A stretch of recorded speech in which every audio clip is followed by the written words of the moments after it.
better tell it. People on the streets say Sabrina speaks. Tune into the show, she will let you know.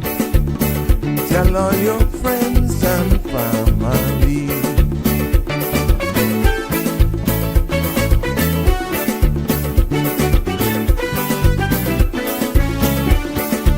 Real talk is no joke.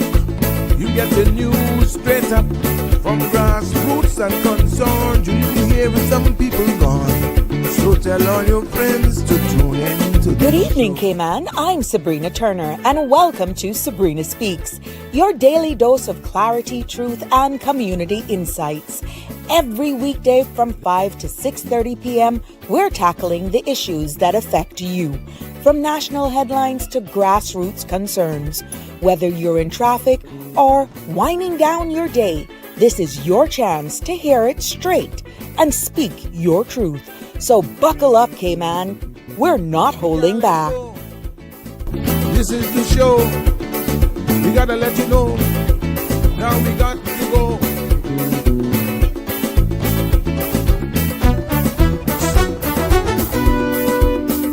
And now here's Sabrina. Good afternoon, everyone, and welcome to another episode of Sabrina Speaks, the podcast where voices rise, stories unfold, and inspiration definitely takes center stage. Happy Wednesday, everybody. We're almost there. It's the middle of the week. And, it is a privilege to be here with you all as usual. Happy Wednesday. And I hope that image definitely brings some joy to you and put a smile on your face. Yes, because we got to be thankful. We have so much to be thankful for. And, today's edition of Sabrina Speaks, we're diving into a topic that is close to many of our hearts. I know I have a soft spot. And we're putting the spotlight on the organization, One Dog at a Time. And I'm so pleased to have, will be joining me in our virtual studio. We'll be joined by a true champion for animals, and that's CJ. Yeah, so we're going to hear all about One Dog at a Time. I'm excited for what this is going to actually yield for us today. But please remember, this is so important to everybody. If you're really loving all that's being presented here, please don't forget to follow, like, and share. Also subscribe so you don't miss an episode, because we're streaming on all CMR, Facebook, YouTube, and Instagram platforms. And you can also follow me on YouTube at Sabrina Speaks, the number 12. And also on Facebook, Sabrina Turner Community Activist. You will see me right there. So it is indeed, you got to make sure that you don't miss an episode. You see what's happening in this space. We do it on the fly. We're bringing you content that is sound. We're engaging in discussions. And thank you for your participation. But, again, just a quick heads up, the content that you're about to hear, including any discussions or opinions from myself, my guests, is intended solely for general information and entertainment purposes. Now, it is not a substitute for professional legal, medical, or financial advice. So I am encouraging you to consult with a qualified professional for specific concerns. And Sabrina Speaks disclaims all liability for any decisions or actions taken in reliance on the information presented here. So yeah. But again, happy Wednesday, everybody. Let's see who's early to class today. Jim, oh my God, you beat Connie. Jim beat Connie. Yeah. Yes, I heard it. I heard that. I heard all of that. And Marshall is in the house today. Hi, Marshall. You're very early too, being a little late to class the past couple of days. Miss Connie, yes, you're third for roll call. Jimbo is right here. Yes, he's saying yes. He's so proud that he beat you, Connie. What a mess. You see the little things in life, the little things in life. But yeah, I know we've had some birthdays as well. We got some news as well that we're going to just pretty much tell you to go and follow all of the follow all the headlines and breaking news on your CMR TV platform. We got an announcement that was made. The Deputy Governor, Franz Manderson, announces his retirement. Yes, today he's intended to retire from the Cayman Islands Civil Service next year, and that will take effect on July 7th of 2026. Now, this notice was given by Her Excellency, and I'm taking this directly from our CMR page, by Her Excellency Governor Jane Owen and members of Cabinet and the Civil Service senior leadership team. Additionally, the memo to civil servants announcing the Deputy Governor's decision shared, and I quote, I will retire from the civil service exactly 44 years after I first began my journey as a young man. And after 14 years serving as your deputy governor and head of the civil service, end quote. There's also another quote. When I look back, I am deeply grateful by what we have accomplished together, not just the important milestone we have reached, but the way in which we have served with passion, integrity, professionalism, and an unwavering commitment to the people of these islands, from navigating storms and global challenges to delivering the day-to-day services that keep our country running. Now, your dedication has inspired me every single day, Mr. Manderson told the civil service. Now, we'll go more into this, and definitely I'm hoping, he was my boss back in immigration back in the day, my former life. And we go way back. That's more than a relationship, a true friendship outside of me being a political person. I've had the privilege of working with him and in the enforcement department. And we can share some of those stories as he prepared to kick back, enjoy some barbecue, hint, hint. He loves barbecue, and just enjoy his next chapter. Congratulations to him. And I'm quite sure we will hear more about that as this story unfolds and who to tell. He was on this platform already, and I'm quite sure we can get him back on again in short order as he makes his rounds, that's going to be huge nationally as he steps into the retirement chapter of his life. Welcome, TJ. Hi, ain't watched in a while. Yeah, so look here, you missed out on a lot. So what you need to do is you need to go back all of the episodes of Sabrina Speaks, follow, like, and subscribe. Yeah, so you don't miss any. Hey, Miss Marjorie. Hello, good evening. Connie, you laughing? I know. Jim says, happy I beat Connie, but very much looking forward to today's show. I know you have a soft spot. And, this is very dear to me as well. There's so much to this story, and I'm a lover of dogs. You can see what was in circulation today. Sandra trying to spread propaganda that I was in bed with a blonde. Can't tell you didn't cross my mind. Yeah, but oops. Got to keep your dreams to yourself. Yeah, but she tried to spread propaganda on me that I was in bed with a blonde this morning. And when that picture showed up, was my furry friend. And Jim, I saw your comments. For the record, I don't like hairy men. But that's for a late show. So I have two fur balls. I'm going to invite CJ into. Hi, CJ. Welcome. Hi. We're not hearing you. Can you make sure your mic is on, my love? Make sure you don't have yourself muted. There we go. Speak. A little bit louder. We're not hearing you. Did you mute yourself again? I think it may be on your end. Nope, not hearing you. Try it again. I'm hearing something, but I'm not hearing you. You should see a little mic on the bottom of your screen.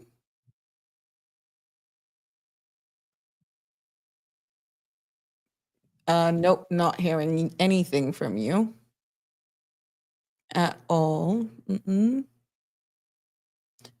I think I'm going to pull you out and then just do exactly what you did to get back in studio for me, CJ. Yeah? So yeah, while I'm waiting for CJ to come back on, I will share with you one of my 2 fur balls. One of my 4-legged friends here is going to be passed with me, and you've heard me talking a lot about, yes, I have 2. Oops. Here we go. Say hello, world. This is Bella. Bella is one of my 2. She has an attitude, and see, she dressed up all for you today. Bella came all dressed in her sundress. She's all dressed, and yeah, she has an attitude. I'm being very honest with you. And of course, the name like Bella, she's actually in competition with me and her dad, Eric. And she will actually, this is what she does. She will come in bed and she will have her head on his chest. And guess what she puts on my pillow? Her laurels. That's what she does me. So there's a love-hate relationship going on here with me and Miss Bella, but this is her being featured today. And yeah, but the love of my life is Chance, who you see loves cuddles. And it's a huge responsibility when you are the parent of dogs, to be honest. And but this one, she gives the lone attitude. She doesn't like the stairs, so I'll put her down and we'll wait for Chance to make his entrance. She just gives me attitude all the time. And no, she's not a rescue animal. I have had a number of pets, and for some reason, they don't end up liking me. So I have to work extra time for them to really fall for me. And it takes a lot of work. It really takes a lot of work. But one has definitely fallen in love with me, and his name is Chance. And Chance is, it takes a little while for me to get them here. So Chance now. Look at that. Look at that bundle of joy. See, look at that. Don't you see a difference? Don't you see how different he's behaving? This lover boy just loves, he's a total lap dog. Anybody sees Chance, holds him, he literally just conforms into you. I hear you, CJ. I see you. Now, can we hear you? Welcome. Hopefully. How There are you? we go. We got you. You did. Yeah. See, I'm showing off my boyfriend. This is Chance. Oh, Yes. he's Chance. definitely one that you would stay in bed with. Oh, yeah. And trust me, he knows. I will share pictures, to be honest, with you later on. Not necessarily today, because we got a lot of work to do here. But he would actually, that picture that I shared this morning was just him snuggling. Aw. And after that was like, oh God, you're too hot. So he positioned himself almost at the foot of the bed, and he went flat on his back, and he was like, literally, love he it. just, but he is adorable, and I love him to death. I love both of them, but he is really a charmer. That's him. He was born. He's beautiful. Yes. So, woof. I didn't even get the entry. All right, you can take them back down now. Good evening, caller. You're live. That little dog that you got in your hand now, he is a dog, and he got expensive name because you know that the Chanel has a Chance, and that's my daughter's favorite perfume. Mm-hmm. And that expensive, that the only perfume that they tell me goes up twice for the year.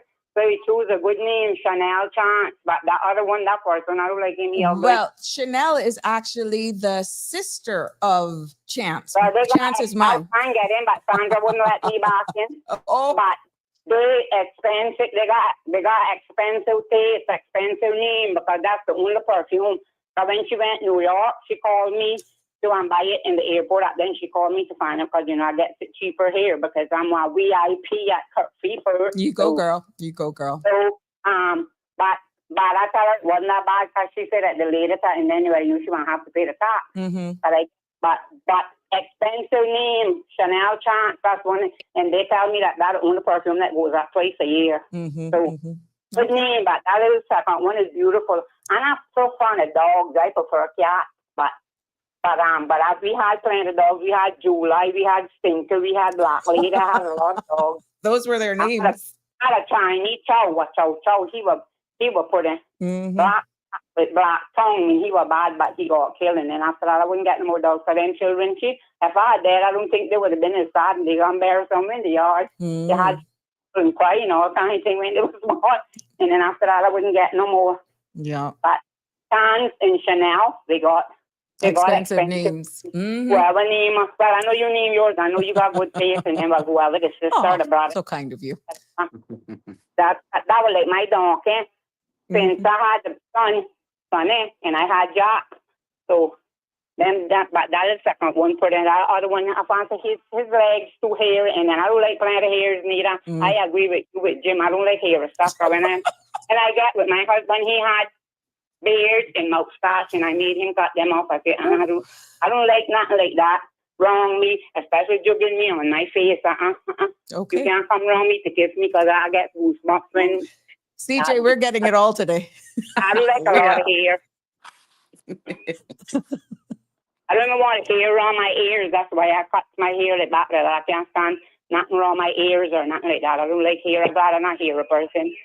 Well, we're all about the fur. I'm baldy, but I'm not a hairy. We are all about the four-legged I don't know guys. if she got appreciated, but today would have been Fidel Castro, which I told my mother she nearly born me on his birthday, but I got but today is my sister-in-law, Karen Martinez, birthday, and I wish her a happy birthday, and may God bless her to see many, many more. Mm-hmm. Thank you. I'm quite sure she appreciates that shout out. Well, hey, CJ, now it's back to business. I mean, thank you so much for joining us here this afternoon. And, you guys are more than just an animal rescue. You are pretty much advocates, educators. You're literally the voice for the voiceless. And the work that you guys do touch on everything, ranging from heart-wrenching stories to neglect, to those little fur balls. But we'll be discussing today on today's show, for those of you who are just joining us, the vital work that One Dog at a Time do and the ongoing Justice for Wilbur campaign.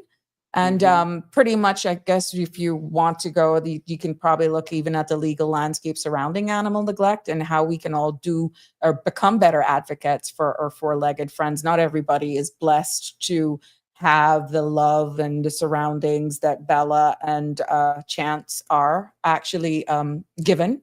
But we'll also be discussing all of One Dog at a Time incredible efforts in rescuing, and rehoming dogs. So yeah, I'm just so happy that you're here, that we can bring this story up, because it's one thing of getting that birthday or Christmas present with when they're little furs, or you go on these websites and you order them, and they're like babies. They take a lot, and just being responsible. I don't think a lot of people really, really know exactly what it is. So, but we are going to give you a virtual clap for just joining us here in studio today. And so we can definitely, true champions of all of these animals. And we are so proud of you for all that you do. Cool. Thank you very much. So it's good to be here, and thank you for inviting us as well. Sure. Jim Norris is huge. And, I got to give credit to him. He did make the connection. And, I'm very happy that the connection was made, because this is such an important topic. And like I said, not enough attention is paid to the amount of neglect that is out there. But, let's just go into getting familiar with, tell us a little bit about the mission and work of One Dog at a Time, and then we can delve in pretty much on focusing on Justice for Wilbur campaign that's ongoing. But before we go into that, for persons who may not be aware of it, let's just talk about a little bit about the mission and the work of One Dog at a Time. Okay, so One Dog at a Time, we started it around 13 years ago. And in our first year, we only rescued about 4 dogs, and it has grown from strength to strength. Currently, we have rescued over 2,240 dogs Wow. in the last 13 years, and we are a very, very small charity. All of our dogs go into foster homes, and our fosters are amazing. They send us photos and videos and lots of information about them. And already this year, we've rescued 133. Oh, wow. And we still have 66 dogs on our books that are available for adoption. A lot of the dogs that we get are surrendered to us, or we rescue them from the Department of Agriculture. And they've either found them on the streets or they've had them surrendered to them. And they help us a great deal as well, because they'll phone us up and say, "Hey CJ, we've got this dog. He or she's really friendly. We think he'd be a perfect fit for one of your families." So we've got a really close relationship with the DOA, which is really important, because they've only got a few officers there. And obviously we also get a lot of phone calls from people, either with dogs that they can no longer afford. Obviously during COVID, we had a lot of dogs there because so many people lost their jobs, they couldn't afford to feed them. And so we got special dispensation to go out and about during COVID to rescue the dogs and rehome them. And we also get a lot of people who will phone us up saying, "Oh, we've seen this dog and they're tied to a tree and they don't have food and they don't have water." And a lot of the time we will do just a quick drive past just to see the conditions that the dog's in. And then we help by alerting the DOA to start with. They will do their wellness checks as well. And if they believe that it is an instant that the dog is not safe and well fed and sheltered and everything else, then they will use their legal right to remove the dog, and they will contact us. They keep us updated as to the dogs, and then as and when they've contacted the owner, whether it's the owner has decided to surrender the dog, then they will give us the dog. Sometimes, obviously, it goes to a court case, like poor old Wilbur. We had correspondence from someone who'd seen him, and we contacted the DOA. We actually got Wilbur, and then they supported us through the legal proceedings and prosecution of the owner there for serious neglect. Really sadly, poor Wilbur, he passed away. And I mean, I visited him when he was at the vets and he was on drips and everything else. But he had, I think we got to him too late. He just had that look that he just didn't want to live anymore. Wow. And it's Well, really sad. yes, I know. And I've lost a dog and due to illness, and that was like, honestly, they become family members, but they're animals, but they actually become like that. When one of them die, you feel it just like you've lost a son, a daughter, a human as a family member. But for those persons who may be tuning in or joining us live, who may not know the story and understand this campaign that is Justice for Wilbur, this campaign has truly, for those who are in tune, captured the attention and empathy from our community, those who are aware of it. But for the sake of bringing those who are just oblivious to what we're talking about, and we'll hear Wilbur a number of times this evening, can you just talk us through the story of Wilbur and what One Dog at a Time is doing to seek justice for him? Yeah. So with Wilbur, we ended up using our vets. We use Vet Clinic in Savannah. Dr. Shannon wrote a very good report that was presented to the DOA. The DOA wrote their findings as well, and then it was all given to the courts. And eventually, the case came to a judge, and it was ruled that the owner was negligent. And so he received a very short prison sentence from the neglect. I had spoken to the Compass. Is that Wilbur? Yeah, there he is. Such a beautiful boy, but you can see, I mean, even his little head, it's all sunken in where there was just nothing of him. He could barely stand. That was one of his good days. But a lot of the time he just lay there. He couldn't move. And unfortunately, we didn't get to him on time. And that is the a lot of the cases that people will phone us. And we've had a couple of others. We had Clyde, again, gorgeous dog. We got him, but within a week, his kidneys started to fail. And when he was seen by the vets again, they said it's definitely the heartworm, severe heartworm, that had caused basically all of his organs to start shutting down.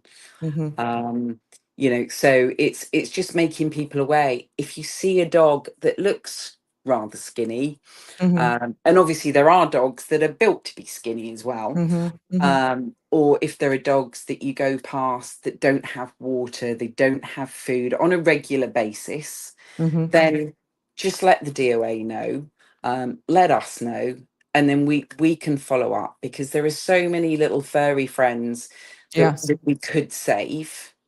But it's just in the right time as well. So what is the ultimate goal of this campaign? And what are you pretty much hoping to achieve through this public outcry and legal process? Yeah, so I mean, with Wilbur and with a lot of the other cases that we've dealt with, we want to see justice for these animals. People cannot just think, oh well, it's a pet, so we're just going to ignore him or her, and we're not going to feed him. We want all the dogs on island to be well cared for, looked after, loved. I know that we're not going to change having dogs on chains, because that is, Almost like a one of culture thing. it is. We see that an awful lot, but as long as those dogs on chains have got water and shelter and food, and they have attention, and they're taken for walks, or they're allowed off their chain to run around. I mean, we've had dogs on chains that have hung themselves because they've tried to jump over a wall to get free, and they've basically hung themselves. We've had other dogs where the chain has been wrapped so tightly around their neck that it becomes embedded, and then we've had to take them for surgery to remove that. I've got one little boy at the moment, Wally. He was tied up on a chain. We rescued him probably about 2 years ago. And he's such a sweet boy, but he still has the scars from the life that he had previously. And it's just so sad, because, hopefully we wouldn't do it to our children, our human children. So what would you even consider doing it to any living animal? Correct. So what has the community response been like since this whole campaign has been going? Like, what has the reception been like? Have we become more alert? Has this, what are the next steps? You're had the campaign. It has received national attention, local national attention, and hoping by this platform that is streamed all over the world, this could bring the attention of even others in other jurisdiction, but charity begins at home. What has the response been like from the community, and pretty much what's the next steps? A lot of the community was shocked and horrified. We had a lot of people, when it became public knowledge, we had a lot of people surrendering dogs because they said, oh, well, they're kept on chains, and so we would go round, and that there were some dogs that you could tell were really well loved, though they were on a chain. And I said, look, we're not going to take the dog from you unless you want us to. There were others who were like, no, we definitely don't want them because we don't want to be prosecuted like the owner of Wilbur. So they were fearful of being taken to court and everything else. So we probably got, I don't know, at least another 15 to 20 dogs, all in the same, or not as bad but as Wilbur was, but in the same sort of similar circumstances, that the people couldn't afford to feed them all the time and things like that. And so in some cases where we can see that they're well loved, we will provide food. We will make sure that the dog is spayed or neutered, which is really, really important as well. That's another big topic that we campaign. Which we will get there, because we're just trying to Yes. go into the neglect, and then I want to actually just so that people can follow. But yeah, that's huge as well. But as we are still discussing Wilbur, that has brought a renewed focus on just animal cruelty laws, I'm quite sure. And pretty much in your experience, CJ, what are some of the biggest challenges in prosecuting these cases? Is it that we lack manpower? I mean, you've been out there and on the ground and seeing all of these cases for quite some time. But from your lens, from where you're seeing, what are some of the biggest challenges in prosecuting some of these cases? I mean, Interest? certainly with the DOA, there are only a small band of men who will go out. So to try and respond to every single report must be horrendously difficult. And obviously they've also got dogs that they've got to look after at the DOA as well. Right. So it's maybe increasing the manpower, making sure that animal abuse cases, when they're presented to the court, that it happens quicker. With Wilbur, I think it was nearly a year before the case was actually brought to the courts. It was a really long time, because it was so frustrating, because we would be constantly messaging the DOA saying, oh, when's it going to court? When's it going to court? And there just wasn't that fast response that we need. And also, when you look at the fines and the prison sentences, they need to be much higher. I mean, I think the maximum term for any animal abuse case is a year or so. And they gave Wilbur's owner a very small prison sentence. And when I approached them about that, they said, well, if we had a bigger case, then we'd still only, maybe involving 6 or 7 dogs, we'd still only be able to give maybe the year. Right. So I said, well, surely it should be a minimum of a year for every single case. If you've got 6 dogs that are, terribly, terribly malnourished and everything else, then the prison sentence should apply for each dog, not For just each dog. the whole group. Right. So yeah, I mean, certainly there needs to be greater fines. There needs to be banning of even owning dogs. Accountability. Yeah. Exactly. You've taken a dog on from whatever age, or maybe you've been given the dog, but you've agreed to look after that dog, and they've got to have food and water and shelter, and they've got to be safe as well. I mean, the number of houses that I go to where the dogs are just wandering around the road, and it's like they're going to be hit by a car. Oh no, they're road savvy. And then a few weeks later, we get the phone call, oh, could you help, because our dog's actually been hit by a car now. Wow. Wow. So But I really think for true that it is a cultural thing because as a child growing up, I've always grown up with dogs, but it was just again known as watchdogs. It's mhm, only since we've seen the introduction of small breed dogs, as you notice, my two are small breed dogs, that we're seeing them more now inclined to be in the home. Uh, but again, it's culture. Normally, they're outside, not tied up, based on aggression, mm, and they would guard the yard at night. So you grow up in certain countries, regional or where more Caribbean, dogs belong outside. And mhm, how can we now change that? I'm seeing now that people are looking at that differently, maybe because there is legislation in place that what you thought was a norm is no longer, it's inhumane to treat these animals the way we have in some cases been treating them. Some of them, it's just for fun.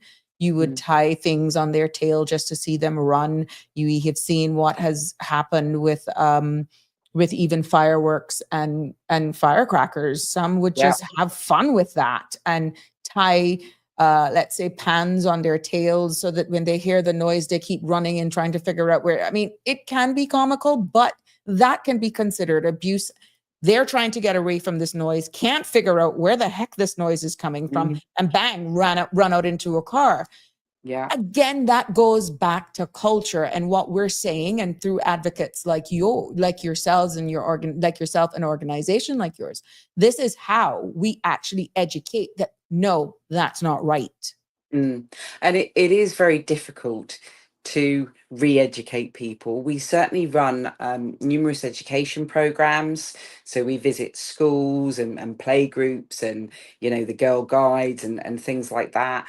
And I think from the younger generation's point of view, they're Hmm. getting the message that no, Right, your dog's got to be indoors. And I mean, right. none of our dogs are actually adopted to be outdoor dogs, Hmm. except in very exceptional circumstances. Hmm. Um, but it's the older generations, and you're probably never going to change them. Yeah, yeah. I mean, you could do whatever you want, but they're not going to necessarily change. They Hmm. may say, "Oh, okay, um, we'll keep the dog in at night time, or we'll keep them in the day, or oh, we've got a kennel now for them to be in Hmm. during the day and things, which is Hmm. great." But I mean, Right. there is still people who believe that heartworm is a total myth, Yeah. and yet we know it is a killer for dogs. And with Hmm. a simple $10 chew every single month, that prevents them getting heartworm disease. And Hmm. it's a really horrible death when they get it, because the heartworms gather around their heart Hmm. and then their organs just pack up. It's just not nice at all, and they have problems with breathing, and energy levels and things like that as well. So it is that whole education, and I think that the government could also assist us with that. Hmm. Not necessarily saying, "Oh, every dog's got to be indoors," because we know that's not going to happen.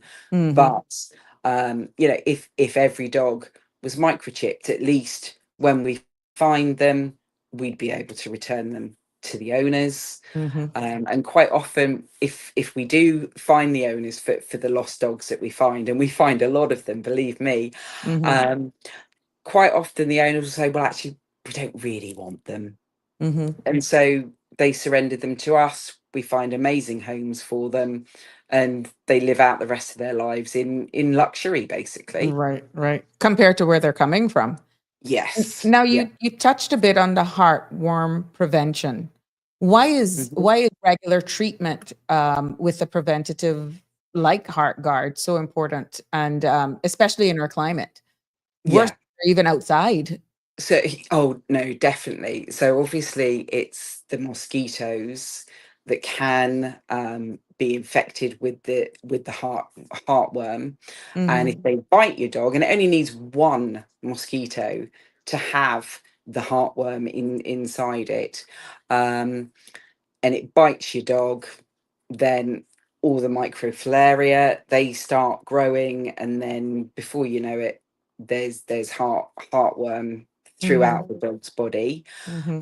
Most puppies have immunity to that as long as they've been fed by mum, so they're about 6 months old.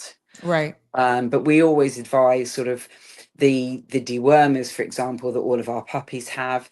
They actually have a heartworm preventative in them. So once they've had their 3 vaccinations there, then it would be after that time, maybe when they're sort of 5-6 months old, that you start giving them a nice little chew. They love it. Once a month. Exactly, once a Mhm. month. And I mean, obviously, for big dogs, it may be $10 a month. Big and smaller dogs are obviously much cheaper. But just that one little chew can prevent them dying a very horrible death. Right. Now, there are some tips. We are in the middle, well, pretty much on the climbing of hurricane season. And that is also a very critical topic because we are seeing now where hazard management has actually had designated shelters for those who may have to leave their home and want to take their pets. There are designated shelters where pets are allowed. Now, what are your top tips for pet owners to prepare for a storm in the season? Yeah, so definitely know where your shelter is. If you do need to leave, you must have a crate. It's got to be labeled. Your dog has got to be fully vaccinated. It needs to have bordetella as well, which prevents kennel cough, which we've seen numerous outbreaks of it on the island over the past few years. You need to make sure that you have enough food and water and bowls and poo bags and everything else. And it is a first come, first serve basis for all of them. Certainly in the last big storm that we had, I ended up with seven dogs from the local neighborhood who their owners contacted me saying, CJ, what do we do? We're not allowed to have the dogs inside. So of course they came to mine. They were in my mum's room because she was away at the time. She still doesn't know. She'll know now. Yeah. You know, and so it's just making sure, you know, maybe you've got a neighbor Right. who could take in your dog just temporarily. But do have a look at the website that hazard management have. They have all the instructions and everything on there, just to make sure that you're happy and your dogs and cats are safe. You know, you don't want to leave your dogs chained up if it's a hurricane, because if a tree falls down, potentially it could kill them. If they have to be left outside, which hopefully they wouldn't be, it's best just to let them off. And then if they're microchipped, then we can return them to their owners really quickly. I mean, we've seen in a lot of the American disasters where dogs are sent to shelters all over the states, and their owners never get their dogs back because they haven't been microchipped and they've got no real form of ID. Oh.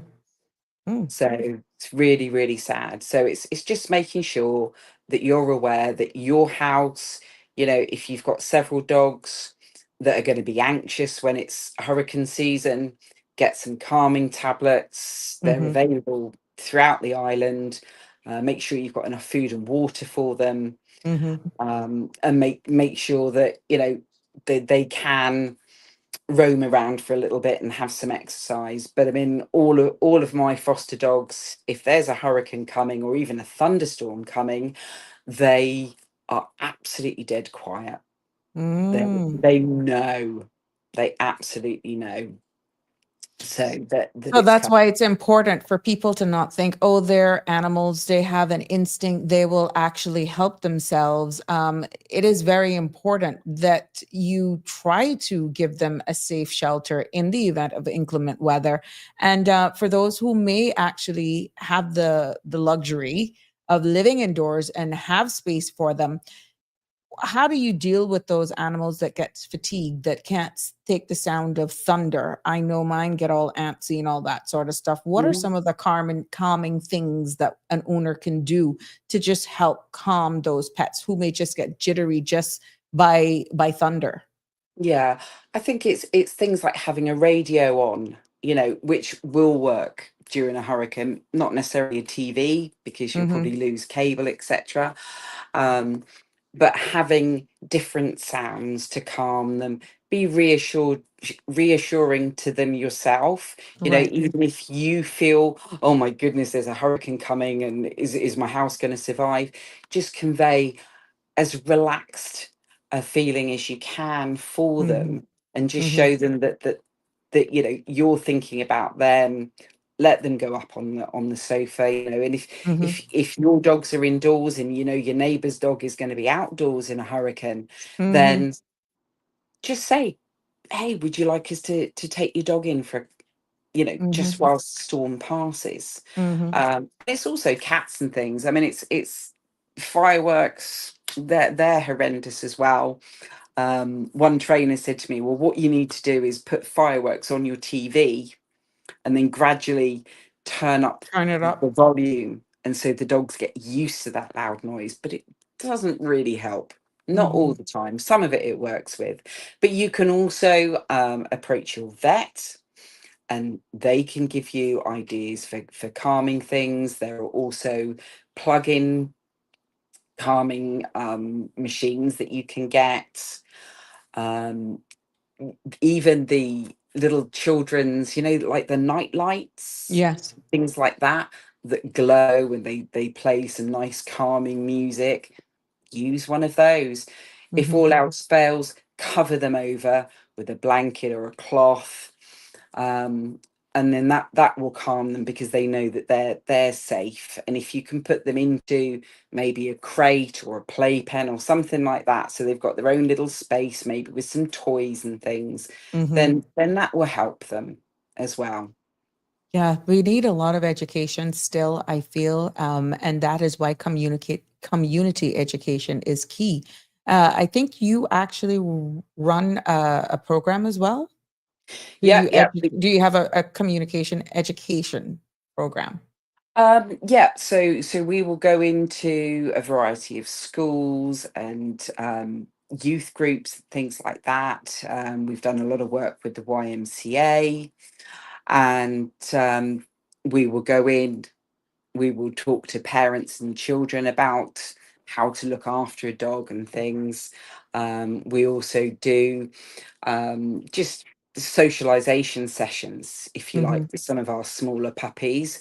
Mm-hmm. We've teamed up with Three Girls and a Kiln, and Mm-hmm. we do a pups and pottery event once a month. So we take the puppies along, and they're in a big playpen, and then the children can get them out and hold them, and so it's a nice relaxed atmosphere. And that Right. helps with children if they're a little bit worried, or if they've had a bad experience with a bigger dog, for Mm-hmm. example. It just gives them some comfort, and it also gives the parents some comfort as well. Right. Now we have Lisa Brightly, one of the commenters here, and I'm posting as much of these comments I can see. Good evening, Miss Sabrina and your guests. I'm feeling very emotional also about my dog when he passed. It was so painful. It was heartworms that he was taken to the vet for treatment, got well, returned home, but fell sick again. And of course, then he later succumbed.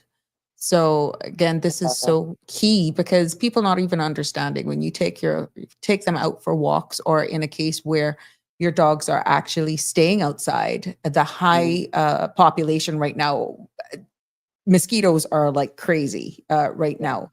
These are the things that is very important when you go and you take your walks in the evening for your pets. That is even more important now, why you should make sure that they're on heart guard, because if you didn't Mhm. understand the linkage with mosquito bites and your pets, now you do, and the importance of heart guard. Yeah. Oh, And also you can make up your own mosquito repellent for dogs, which is totally harmless.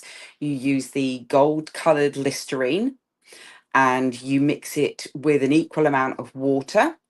hmm. And then before you go out, you can either spray it over your dog if they're happy to have sprays on them, or you can spray it into your hand and just wipe it on their coats. And that deters mosquitoes as Oh, well. really? Yeah.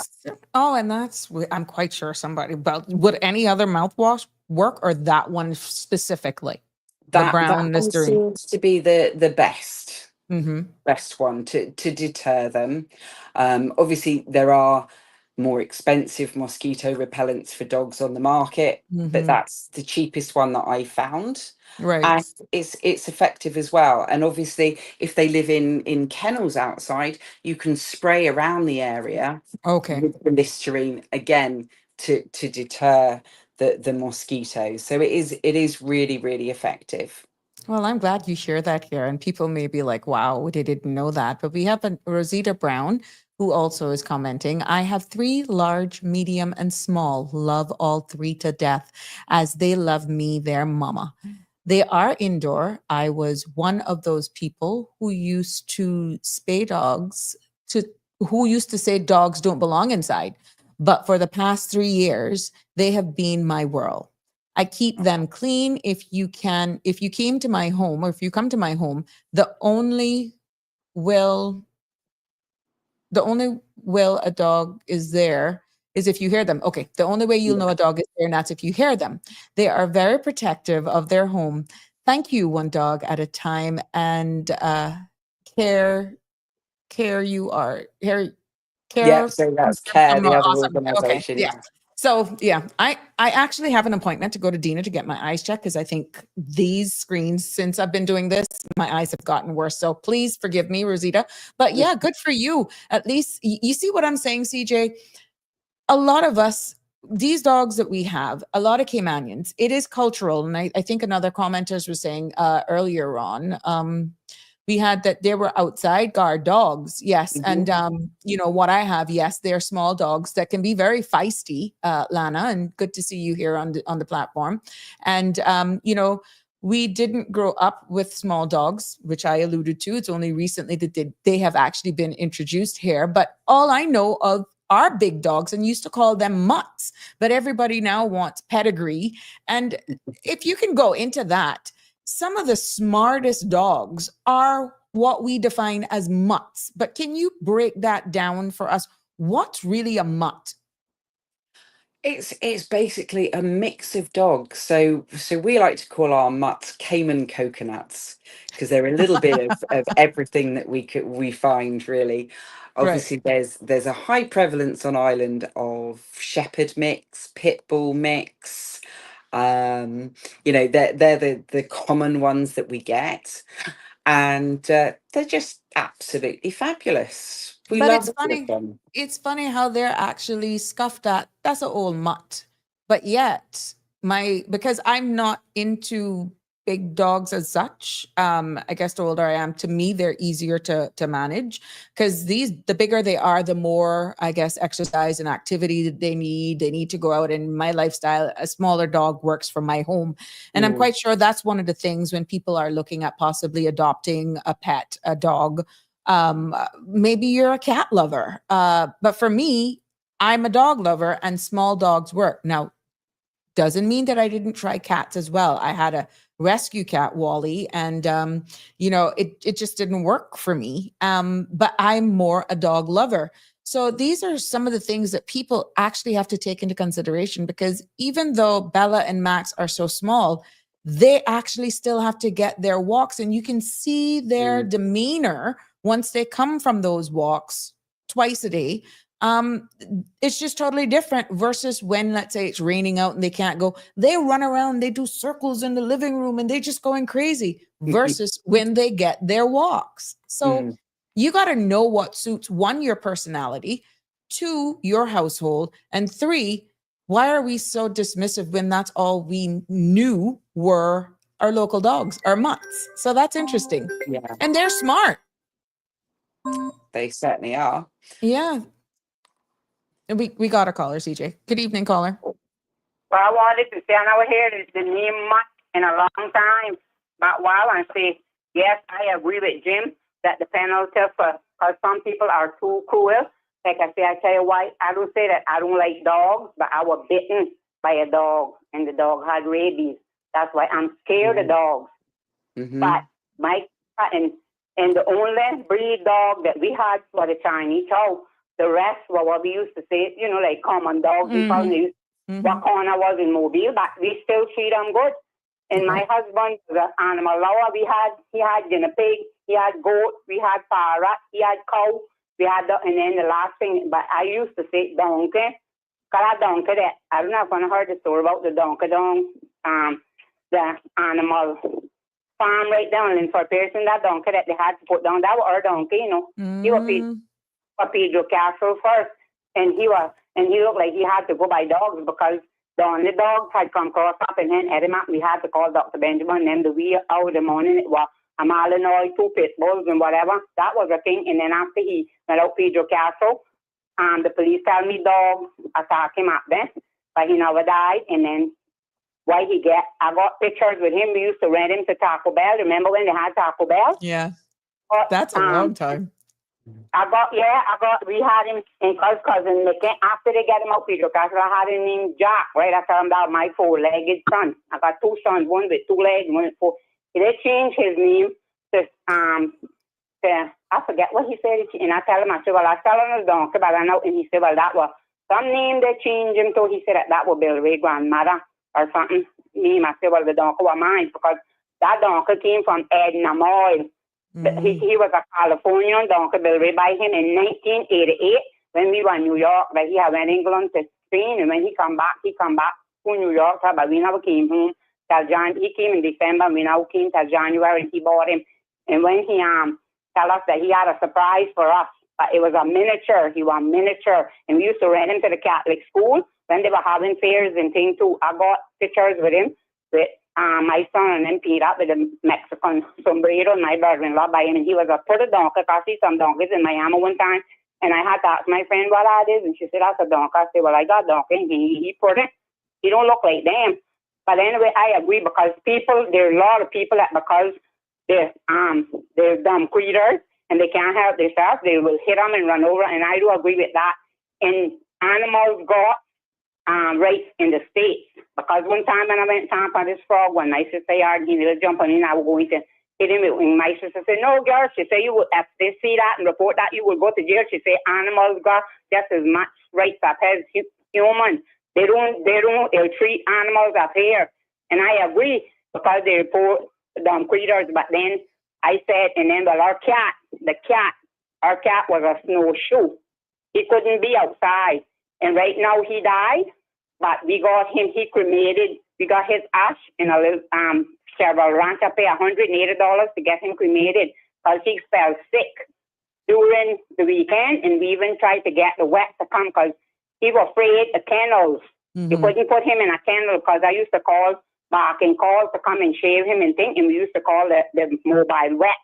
And one time when I called back and called it, we tell him because we wanted his nails clipped, and he was foreign pudding. He had the prettiest blue eyes you're going to see ever come in. I love that cat, fat and pretty. He was named Gandalf.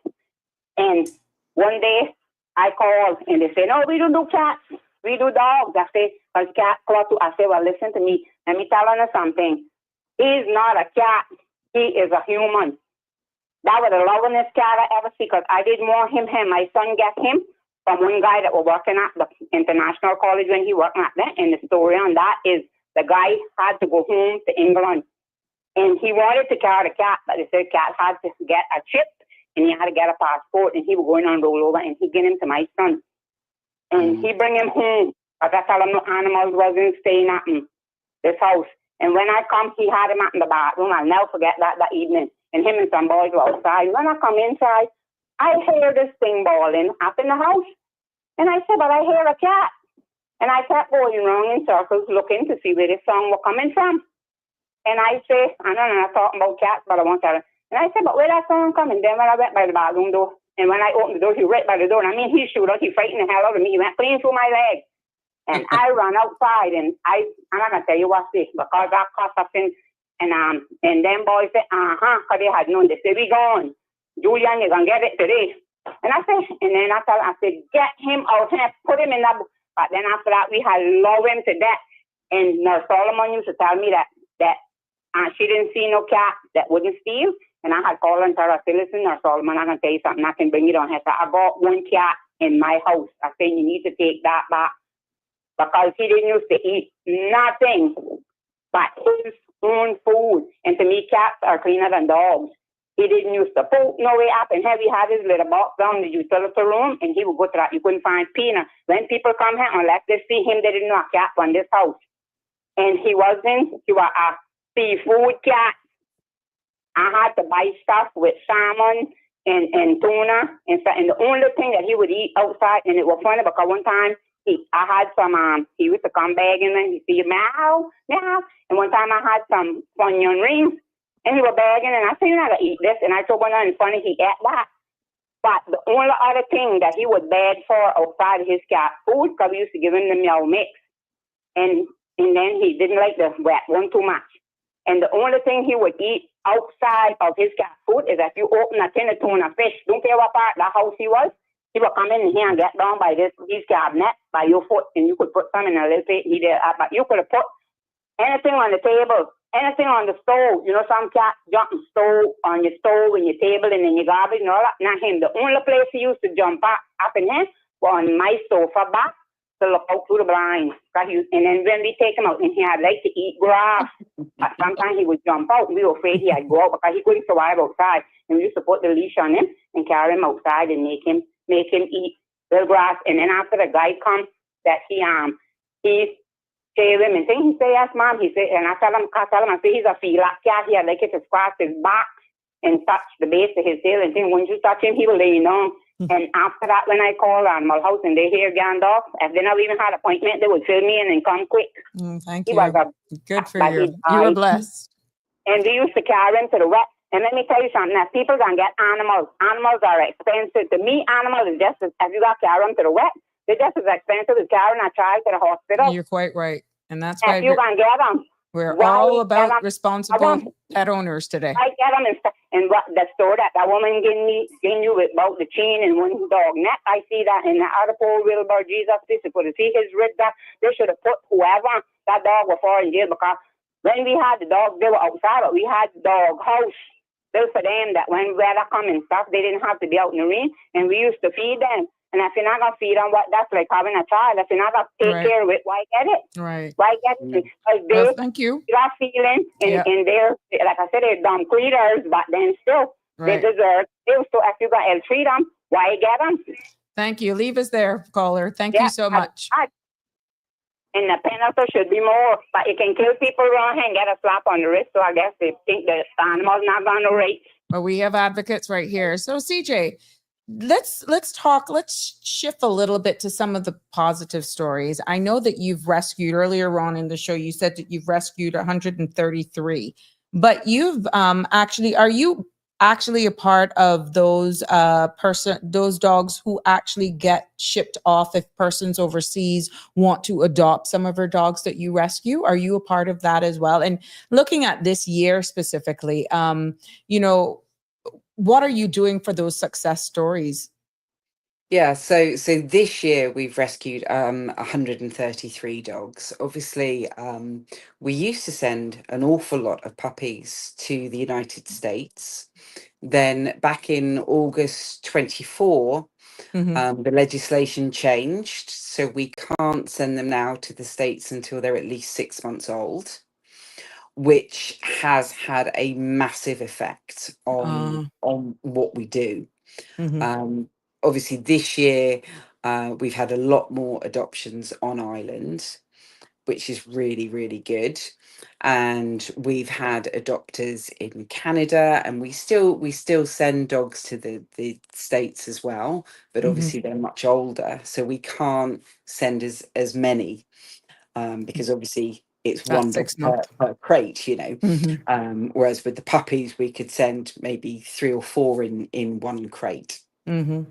So that's had a big impact on us, but we've still carried on rescuing the dogs, right? And if we have them for a little bit longer, we have some amazing foster homes, and they will keep the dogs either just for a weekend or for a week.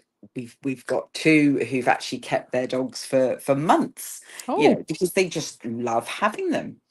And so if you're up at the Holiday Inn, you may see one of our foster dogs, Emery, who's been nicknamed Henry by his foster mum. And then we have another dog who's been with another foster parent for a long old time. And he's actually got a meet and greet this weekend, which is really nice. So Okay, what's his it's nice name? to have them kept on island as well. Right. Okay. I know you shared some images with me, and I'm going to put, is it Nadia? I'm going to put Nadia up there. Yeah. Oh, Tell us about that one. so this is little Nadia. She is very, very sweet. She was a litter of 8, I think it was. And we had finished at one of our events, and I was called back, and a guy was there. Can you take these dogs? And I'm like, of course I will. So we've had them for quite a few months now. They're very, very good. They are leash trained. Um, Two of them, Nick and Namaste, they have been in a foster home over weekends, which is brilliant. You know, some people say, oh, we can't foster a dog because we can't commit to, a month of fostering. But it isn't like that at all. If you wanted a dog just for a weekend, Mm-hmm. we would drop the dog off. We provide absolutely everything that you need. And then we pick them up on the Sunday or the Monday or whatever suits you. We also have a lot of our dogs who will be fostered at Little Trotters, Mm-hmm. and they go into school every day with Miss Leslie, Mm-hmm. and the children have a fantastic experience because they can get in with the puppies, and they bathe them and everything else. So it's really good, not only from the children's perspective but from the dog's perspective, because Right. imagine a child may be quite scary to a little puppy, but Correct. being in an environment where there are lots of children, they get used to them, Now, which is really good. what breed is Nadia? Well, this group, I was doing some research, and they look a little bit Vizsla like, but also they look like Pharaoh hounds. And Mm. Pharaoh hounds were very, very popular back in ancient Egypt. Mm-hmm. And some of her brothers and sisters have the very distinctive Mm-hmm. pointy ears as well. Hers are a little bit lower down. Mm-hmm. So they're ever so sweet. We have a whole variety of puppies and bigger dogs. Oh, there he is. That's Naomi. Naomi, that's a female. Yeah, Tell us yeah. about this one as well. That's a sibling. Yes, yeah. Okay. So I think I sent you four pictures. Yeah, that's Um, Naomi. And this one is Knack. yes. He's got the distinctive pointy ears of a pharaoh hound. No, this He is Knack. This is Knack. Yeah, that's Knack, and then Naomi is the The darker other coloured one. one. Yeah, Yes. That's Naomi. yes. She's a little And sweetheart. and And this they is all Knack. Yeah, they all love their food. So we had Nick and Nat. So Now yeah. tell us about this one. So this little boy is Unico. He is one of our adult dogs that we have had for several years now. And he is absolutely amazing. He loves other dogs. He loves people. He is so friendly, but obviously he's on the slightly bigger side, Mm-hmm. which does put some people off. Mm-hmm. But his adoption fee this month, which is normally $100, has actually been sponsored by Kensington. And we have a whole host of other adult dogs whose sponsored adoption fee Mm-hmm. is going to be waived. So we've got not only Kensington, we've had the Barkery who've agreed to sponsor some of them, and numerous other companies. So it's really, really good. And it's nice to have local businesses supporting us as well, you Mm-hmm. know. So, it was 600 days since Unico has been rescued. Mm-hmm. So, but yeah, he's a little sweetheart. Now I'm seeing comments here, CJ, that unfortunately, much as we love CJ, she can't say no. That speaks a lot about you. Know, For those who can really respect and appreciate pets and animals, I'm quite sure you may have gotten some pushbacks when reports have been made to you and you go to possibly see the conditions that some of these pets or dogs or animals have been treated. How have you seen people's demeanor now change and honestly understand where you're coming from now and not looking as though you're trespassing or mind your own business? How has that transition been? Have you seen Yeah, we a change in behavior towards you? yes, I think once you actually talk to the people and Mhm, you explain, you know, the dog needs a little bit of help. Would they like some help? I think a lot of the time, people, if you just go in and say, "Well, you're not looking after your dog, so we're going to take him," they're really offended by it, and they're mhm, really defensive. But I think, you can coax people. You can say, "Well, look, we can provide you some food, to help you along because." You must be, a little bit struggling at the moment. And then they're like, oh yeah, actually, we are struggling a little bit.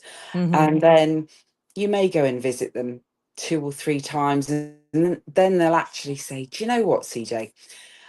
I think it'd be better if you did take our dog, Mm, because we know that you'll find a great home and you seem like a nice person. And so oh, it's just managing that. It's all about customer service right. and the rapport with people, and if they don't feel threatened and you're not insulting them saying, oh, you're just a Mhm, rubbish owner sort of thing, mhm, you can really get to help people and help the dogs as well.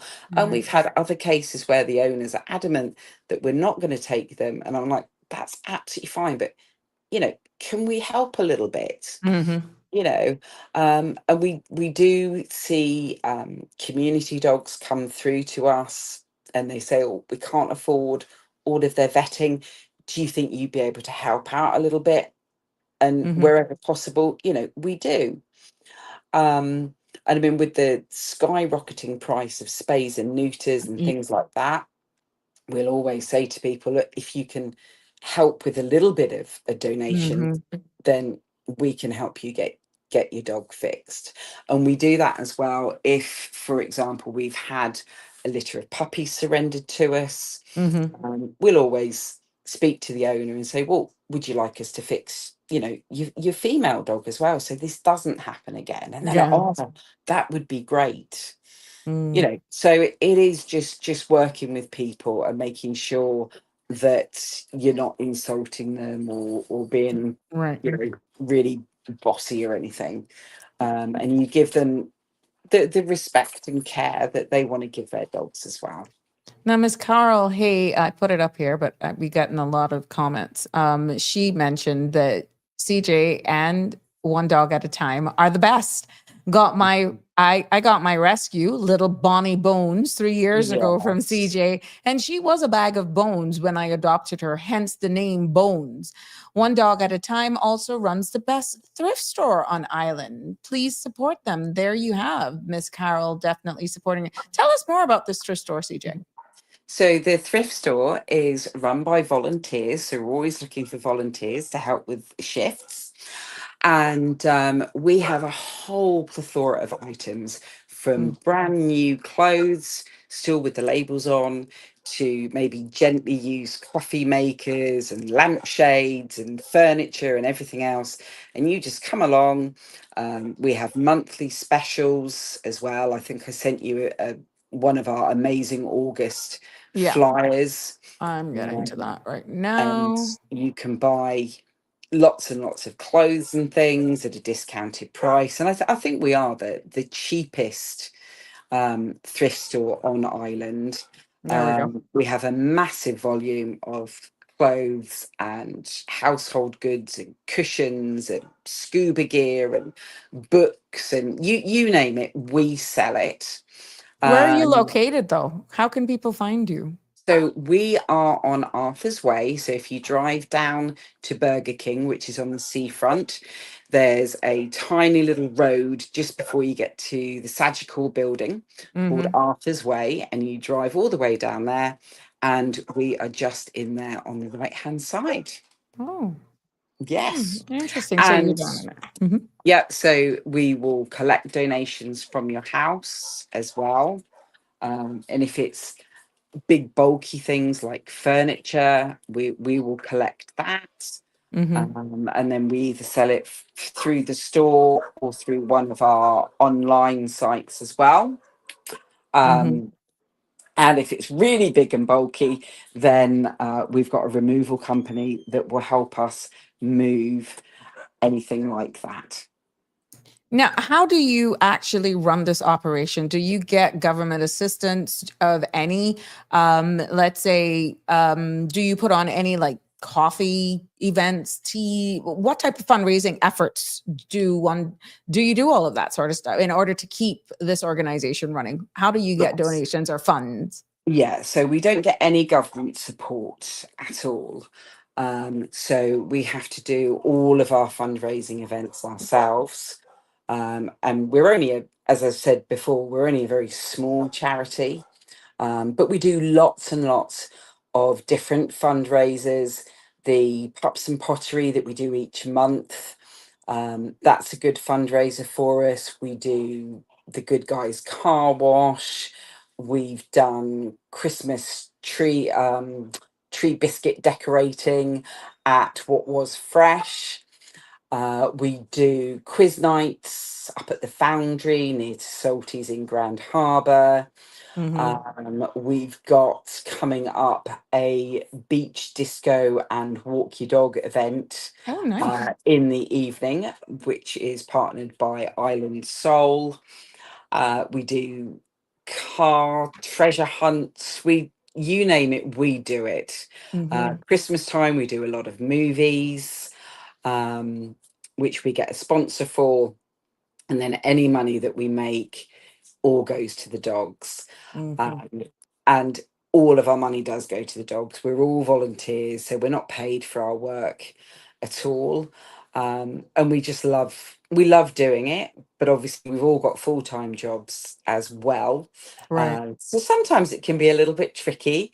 Um, we can get calls during our lunch hour or at break time and things like that. And I think some people are like, well, can you come and get the dog now? And it's like, no, sorry, I'm at work, but we'll do it on such and such a day and things like that. And obviously we have a great vet team at Vet Clinic, and we also use Cayman vets for our more tricky cases of dogs where they've got injuries and things. They've recently seen two of our dogs, Reef and Daffy. Reef had been hit by a car and had a really serious shoulder fracture. So he was operated on by Dr. Colin. And then little Daffy, who had, I mean, she was only tiny, but she had issues with walking due to her bones not having developed properly. And so Dr. Colin worked his magic, and she made a full recovery as well. So we share the love of one dog with as many businesses and things as possible.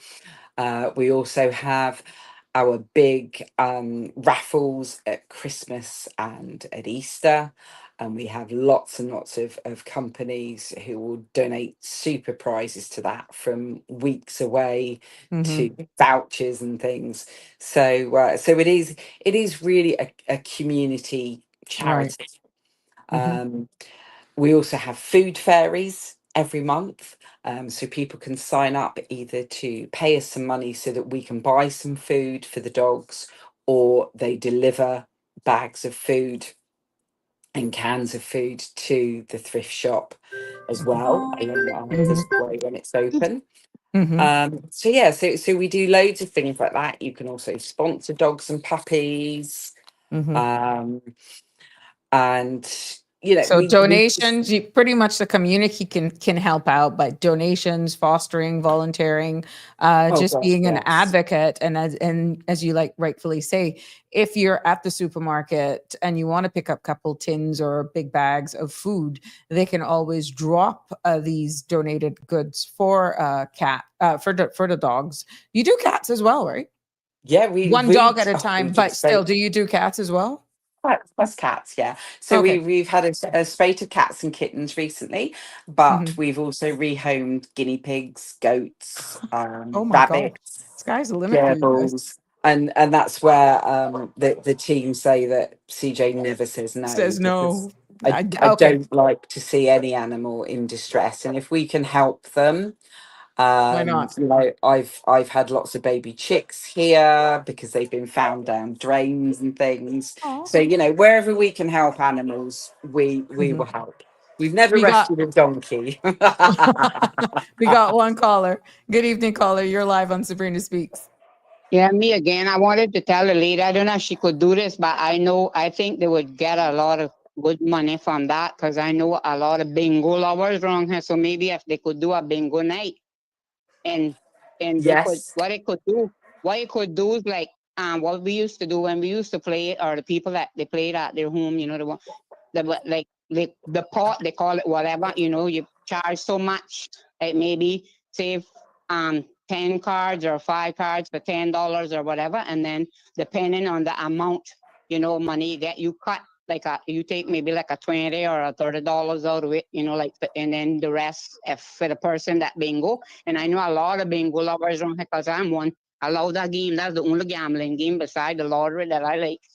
Thank you for sharing that, caller. So you would have Yeah. me if I can get a ride, and I know a lot of other ones that love it too. There you So go. I could probably You got an idea. some people.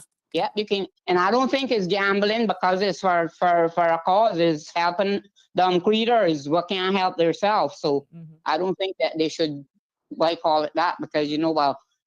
And then we voted for gambling in the island or for lottery. So and when they do things at other things and how prizes and thing you win prizes, I think that's the same thing. Because they give you tickets and you win prize. So bingo is a card game. I think CJ will definitely take that idea Yeah, up. that's a big Yeah. that's a big thing in the States. I used to go all about out in snow. We waiting for bus when I was in New York playing bingo. That's a big thing. Thank you for sharing that idea. And the old people love that. That was my mother's favorite game. She was 98 playing bingo. There you go. Thank Cool. you. All right. CJ, Okay. thank you. Somebody's asking Island 2025, how many dogs does CJ have in her home right now? I'm curious how many fosters she have. I've got a few.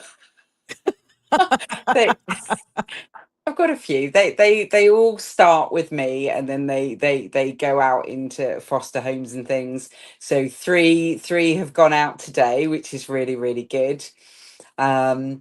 So yeah, and obviously I have all the little puppies and things. So probably I don't know, just over 20, I would think, but quite a few are puppies.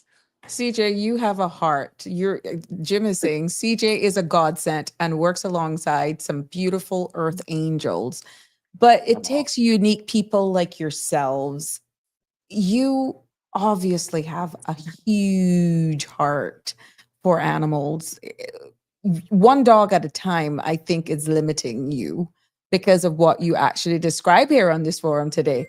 And the mere fact that you're saying from guinea pigs to chickens to cats to, all other types of animals, where did this come from? Were you always an advocate for animals? Were you always a lover of animals? Yeah, I mean, in actual fact, I've always had dogs. My weakness is shepherds and Malinois. And when I moved to Ireland, I did one of the original one dog fundraisers, which was bowling, and it had only been started a few months before. And they said, "Oh, would you like to foster a dog for us?" And that was my first foster fail.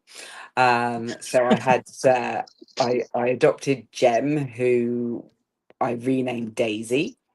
And then I also acquired another dog, Bo, from a friend who was struggling with him. And then I've had numerous dogs. At the moment, I've got Athena and Apollo, but I've also had another dog called Roscoe as well. He's a little puppy.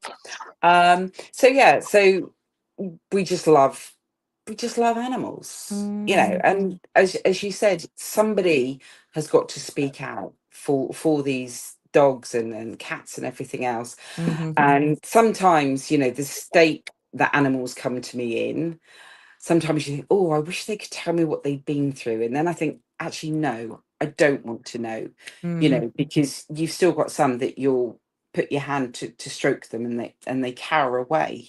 Mm-hmm. And you think, what have you been through? And the state of them. I mean, a few years ago, we had a phone call because somebody had found some puppies that had been tied up in a trash bag.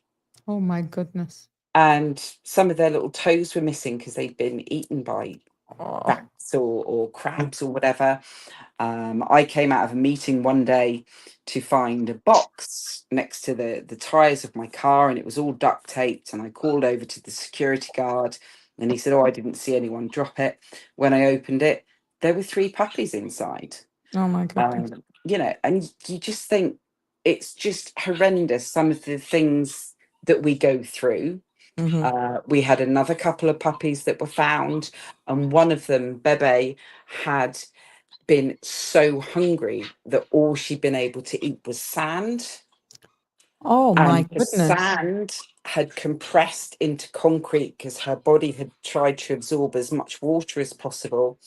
And I mean, she probably spent 2 or 3 weeks at vet clinic in Savannah with them trying to clear out her system. She survived. She flew to America, and she's, got a great life. But we've had lots of really, really bad cases. But it's seeing it through. Obviously, sometimes it's not a happy ending for some Mm-hmm. folk, but for the majority, it's a brilliant ending. They find a loving family. They have a great time. Um, they send us photos and things. We love seeing, the dogs that we fly to Canada or snowy areas, and their first reactions as they see snow, and the owners would dress them up in hats and scarves and jumpers and I've and seen some everything of else. those on social media. It's funny how they react to the snow. I think we have a final call for today. Caller, Sure. you're live. I almost forgot you. Good evening, Miss Sabrina. Good Good evening to your evening, my guest, love. Miss. I have a sad story, but I have a good story Go with ahead. an indent today. Last night, I was walking down on Conk Point Road coming home from exercising, and something said to me, "Don't face traffic, face the flow of traffic." Mhm. And I said, "Okay, then let's go with the flow of traffic, not facing it." I shone my flashlight to the side of the road, and there were 2 young little kittens Oh. sitting on the side of the road about a foot and a half from the roadway in the grass. Mm-hmm. It tore me up, it broke me. I took my shirt off and I bent down and I just looked at them and they were scared as ever. So I picked them up, put them in the shirt and brought them home. They drank a little milk, didn't drink very much, and they fell asleep. They gave no problems till about 10 this morning. I'm hearing them in the background. Yeah. Something said to me again today, you go for your exercise about 5:36. No, go now. It's almost 4 o'clock. Go now. Mhm. I went. There's a vacation rental home opposite of there because this property is Spanish Bay Reef, and it was on the opposite side. I found the 2 cats last night by one of the roads that leads down to our private property, and I heard this screaming in the hot sun at 4 o'clock. Meow, meow. Mhm. And I looked under the Aw. hedge, and there was another one. 3 of them. And Mm. they're basically identical with their little black and brown gray stripes. And Mhm. Care posted it this morning, and I'm happy to say someone sent me a message about 10 minutes ago, and I called them. It's a young lady, and she said she would text them, and I said, but there's 3 now, and she's coming to pick all 3 of those up. Really? And Oh, I'm giving fantastic. her the 11 cans of little fancy feast Oh. soft food that I bought, and Mhm. it breaks my heart. I'm going to send you some pictures, and there's Yes. 2 videos I took Nice. before they went to bed last night. They just played and Aw. played and played and fell asleep. You see, they understood they were in a safe Oh, surroundings. The Lord will yeah, bless you, but and definitely. and Make sure Their you send little me the eyes are pictures. like bluish gray, all three of them. Yes, Oh, I'm coming. Oh, I just wanted to say, it is sad what happens to pets yeah. in Cayman, and I don't know what is it going to take for pet owners or people to understand that if there's a stray cat or a stray mm, dog, get it neutered or spayed if it's Yeah. a female, Well, in this because case, caller, they just can become your best friends. not cutting you, but how can we help in this forum to make sure that they're too young then to be fixed, right? CJ, how would this work Yeah. now? They're too young now. yeah, but they'll be ready to The be pictures fixed. here said they're about 5 weeks old, I think Mm, she said, the lady said. okay. Yeah, so I think between 8 and 12 weeks they can start getting them fixed. Yeah. So Mhm. I told the young lady that with Humane Society, Care, and Right. DOA, somebody must can give a discount or something. I Mhm. don't know how that works with neutering them or spading them, Mhm. because Mhm. I think the Yeah, pictures I sent, the lady said they're females. I think so. The other one looks like the other two, so they're like three little females. Mhm. I no. call them called three little stooges. Well, 936-8255. You can send me those on Yeah, WhatsApp, I and will. yeah, I'd I'll do that appreciate right it. now. Yeah, Yeah. thank you, and thank you for all you do with the dogs. I really do Oh. Thank appreciate it. you. Because I've met plenty that have been given as foster dogs, Mhm. and yeah, I've met plenty over the years that people actually fostered and fell in love with. Right. How do you Yeah, separate now? I know it's been less, well, pretty much 24 hours for you. Is there any form of it's attachment called there so far? yeah, it is. It is an attachment there. Mhm. I hate to see them go, Right. but I know I gave them that little start that they Mm. desired or needed, Mhm. because it and I took every picture that I could take, and I made sure I My got videos of sweet. them playing. And there's one that's really feisty. She's Ah, the smallest one out of the three, okay? so And you figured that's out the her. personalities Oh already. yeah. Aw. Last night, the feisty one wanted to stay up, and she'd stopped playing with her sister after the video, about Uh-huh. nearly 9 minutes. And I said, "Aren't you going to go to bed, little girl?" Uh-huh. She looks at me. I said, "Your sister's half asleep." Uh-huh. So she moved up number for 15 minutes. She crawled over her. She crawled all around her before she Oh. got her position to fall asleep. Oh. And like I said, it was about 10 o'clock this morning when I came back into the room Mhm. and I heard them bawling. So I said, yeah, milk time, and go Foster's get some soft food.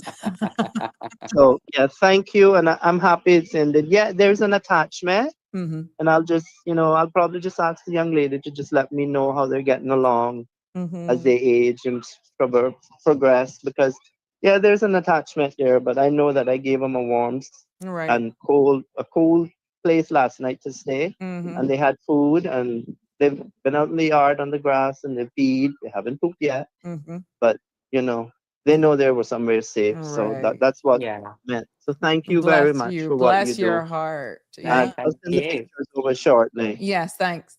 Have a good evening, and thank you Likewise, for my another love. good show. Thank Okay, you. Thank you, bye my bye. love. You're welcome. Thank you. Take care.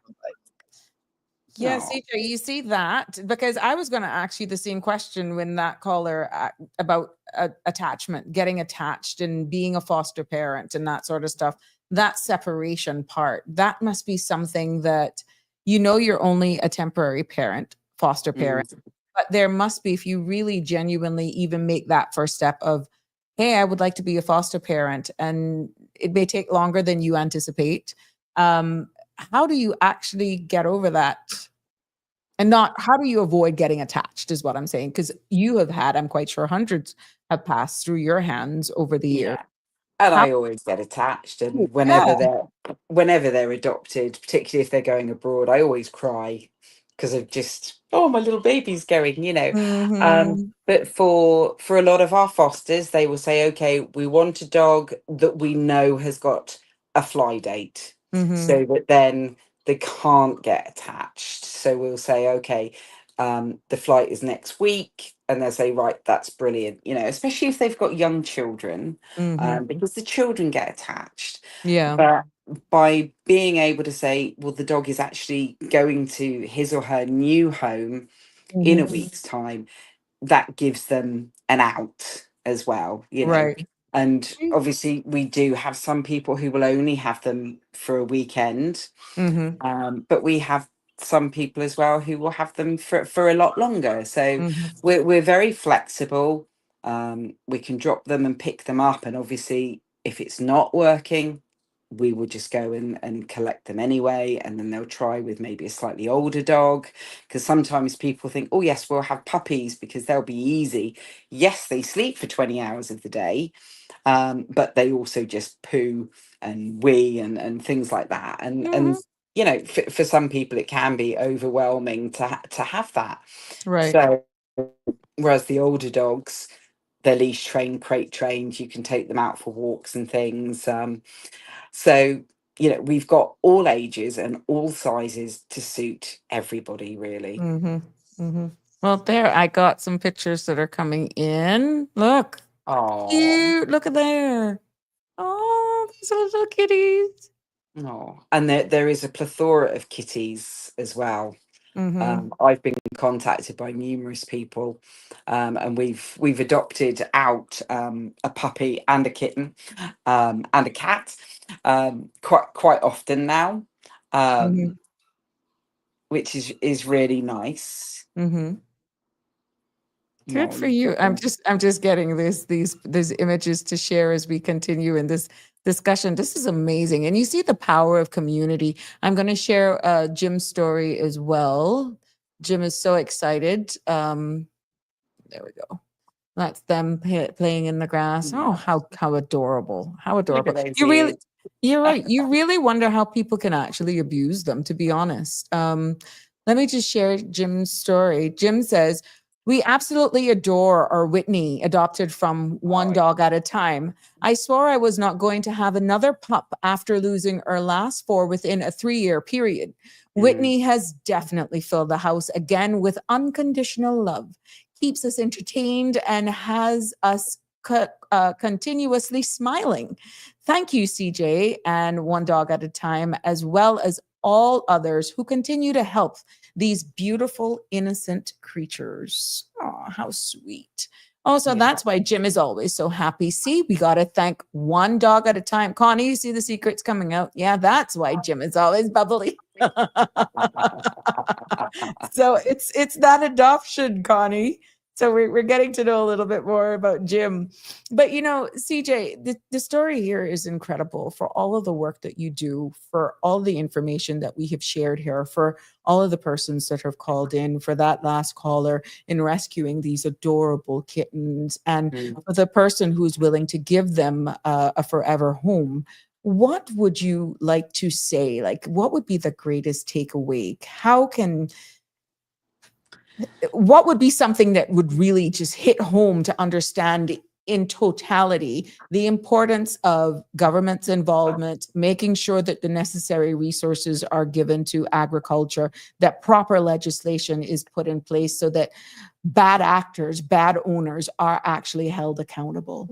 Yeah, I mean, it is a big thing. I think there needs to be a total revamp of the animal cruelty laws, um, linked with obviously with the government and with small groups like us, like Care, like Feline Friends, and the Humane Society, and the Mhm, DOA, all get on board, mhm, and really drive home the importance of looking after the dogs and cats and any other animals that we've mhm. got here. From One Dog's point of view, we are raising funds at the moment to have the first kennel free rescue in the Oh, whole of the Caribbean. oh, Um, nice.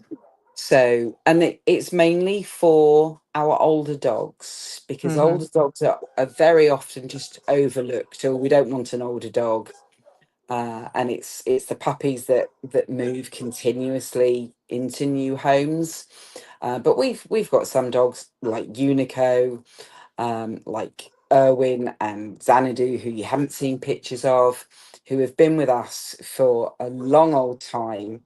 And we'd love, you know, they're amazing dogs, and we would right. love them to have the homes. But if they can't get the homes, then by having this kennel free sanctuary, they've got somewhere, you know, it's going to be like a home from home. So they'll have little houses and furniture in there and TVs, and there'll be somebody to look after them there as well. And they have more of a free reign, so they know what it's like to really properly live in a house. Because obviously the bigger dogs here, yes, they'll come and leap on the sofas here and they'll have cuddles and things. But it's not continuous, obviously, because I've got to divide my love up with all the other dogs that we've got here as well. So, and the mosquitoes that I've just been attacked by. Oh Gosh. gosh. Yes. Well, So, CJ, you are a godsend, and for all of your volunteers, and like you said, if persons just want to come and volunteer to you, I'm quite sure at the shelter, walkers are helpful. How can persons we really? do Sunday mornings, walking from my house. We have a whole array of dogs. So we've got the younger puppies up to the older dogs as well. And they can come along and have cuddles and things. And with the younger puppies that can't go for walks yet, they can bathe them and play with them and things as well. So yeah, any support is always grateful, and they can get in touch with us through our Facebook, One Dog at a Time 13, or info@odat.ky. Yes. Any final words? Any final thoughts from you, CJ? No, I think we've covered mostly everything that was on the list. I think it's just really important with hurricane season coming up, or it's here, is microchipping your dogs. If you're going to be taking them off island, make sure you book those rabies appointments, because they do only do rabies vaccines on a Tuesday and a Thursday. And make sure that if your dog hasn't been heartworm tested in the last couple of years, get them to the vets. It's really cheap to do, and just see whether they're heartworm positive or not. And there are two different ways that it can be treated: the slow kill, the doxycycline, which is relatively inexpensive, or the emiticide, which is expensive, but it's 99% guaranteed to work. And just make sure that your dogs are healthy and cared for and loved as much as we love all of our dogs, Right. and cats and guinea pigs and anything else we rescue. Everything that doesn't have a voice and classed as animals for this context. But as we wrap up the show here, I want to honestly, CJ, I want to thank you. I want to send a heartfelt thanks to you for being our guest, and for Jim for just connecting us, and publicly for all the work that you do at One Dog at a Time. The testaments here by people who have actually adopted, gotten pets from you. We have seen the love, we've seen the appreciation, and your passion is you can't bottle that. That's unique. You are honestly a godsend. So God bless you for your work, and it has indeed been a pleasure here. And thank you. We have learned. I hope that people have learned in this space today of all the work that you're doing for all of our animals, and not just about rescuing, but about being responsible pet owners. And I want to thank you publicly for that. No, well, thank you for having us on the show.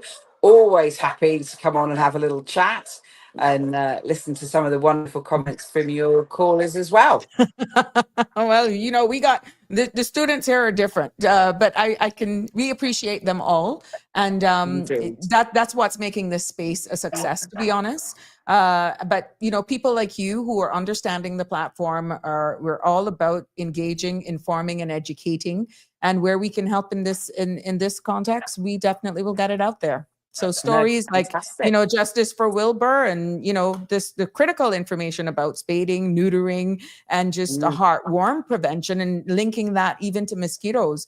All of this should really, in honesty, CJ, serve as a reminder that at the end of the day, these animals do depend on us. And once you decide to be a pet owner, you have to take that responsibility serious. They rely on our voices, what we act, how we care for them, their food, the commitment. It's total. It's just not a gift. It's a huge responsibility. But thank you so much. It is. But we love them all. Yes. Thank you so much, my love. Have a good evening. Talk to you and see you again soon. Okay. Bye, everyone. Yes, there you have it. We've come to pretty much the end of another episode of the Sabrina Speaks. And, one dog at a time is really a true testament, in my humble opinion, to the idea that a small group, dedicated people with hearts as big as CJ, can create a massive change in our society. But we understand that they cannot do it alone. I have posted the phone number for CJ. You can follow them on Instagram as well, should you need more information. And just for the sake of information, they are located next to the Sagicor building. Like if you want to go to Sagicor, they're down in the back of that road, off Arthur's Way. And I'm posting again here for the sake of information, the hours of operation for the store.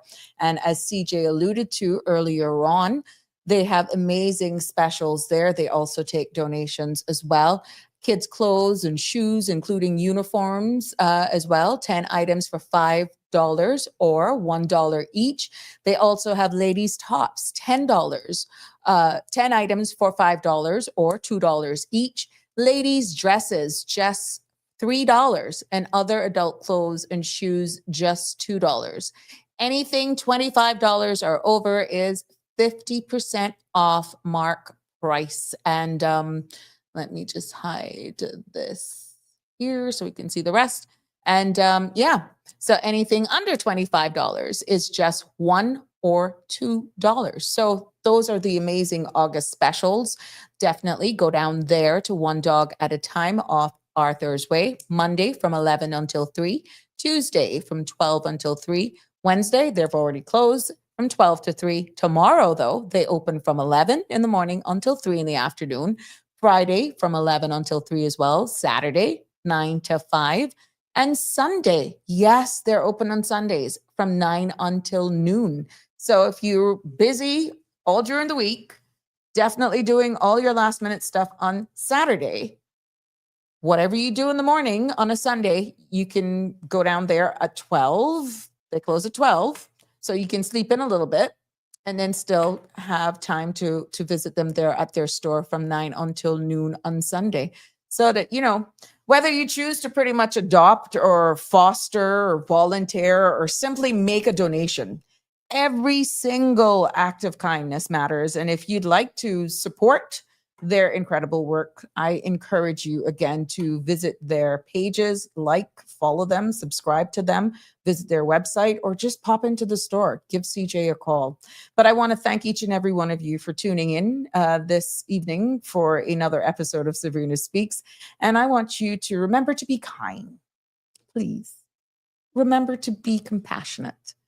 And let's all, for God's sake, work together to make our islands a better place for every dog, one dog at a time. Until tomorrow, it has been a pleasure bringing you another episode of Sabrina Speaks. And I hope, again, that you're enjoying the content.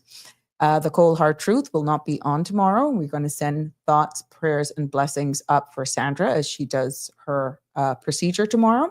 I will definitely be back on filling out you all with all the latest headlines and all of that sort of stuff on the space, and definitely keeping it real. I will do my best to bring my version of Sabrina Speaks, filling in the content as we continue to share, educate, and inform you. But you can still follow the CMR on all her social media pages, Facebook, YouTube, and Instagram, but definitely Facebook for all of the latest headlines and news. And definitely I will bring them to you as well if she's definitely still under the weather on Friday. Even though it's Wind Down Friday, we don't have a problem adjusting our schedule, making sure that we keep it real here on the CMR TV.com family, because we're all one right here and we're going to keep it real for you.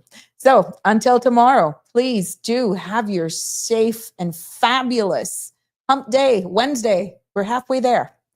Take care. Good night. God bless. That's a wrap for today's edition of Sabrina Speaks. Thank you for tuning in and for being part of the conversation. Remember, the dialogue doesn't stop here. Stay engaged, stay informed, and most importantly, stay empowered. We'll be back tomorrow at 5 p.m., same time, same place, right here on CMR TV and radio. where your voice matters and your truth is heard. Until then, K-Man, take care of yourself and each other. That's it for today's edition of Sabrina Speaks, where your voice matters, your story counts, and your truth is always welcome. Join us weekdays from 5 until 6:30 p.m. right here on CMR TV as we dive into the topics that matter most to you. Catch the show live or on demand at cmrtv.com. And don't forget to follow us on Facebook, YouTube, and Instagram so you never miss a moment. Until next time, stay informed, stay engaged, and always speak your truth.